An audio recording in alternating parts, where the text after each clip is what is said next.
ধুর, এই জিনিসগুলো দেখতেই খুব ঘিনঘিন লাগছে।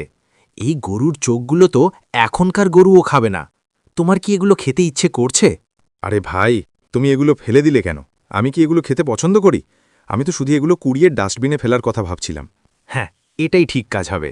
আরে, এইগুলো তো আসল জিনিস। গরু না খেলে আমি খাবো। ছোট বোন, আমি আসছি। ওরে বাবা, এতগুলো গরুর চোখ তোমার জামাই কিনেছে। তাড়াতাড়ি ওর জন্য কিছু একটা বানিয়ে দাও। ঠিক আছে, আমি ব্যবস্থা করি। প্রথমে এগুলো ভালো করে পরিষ্কার করে নিই। এরপর ময়দা দিয়ে মেখে গরম জলে ফুটিয়ে নেব। সাথে দেব আদা আর গোলমরিচ।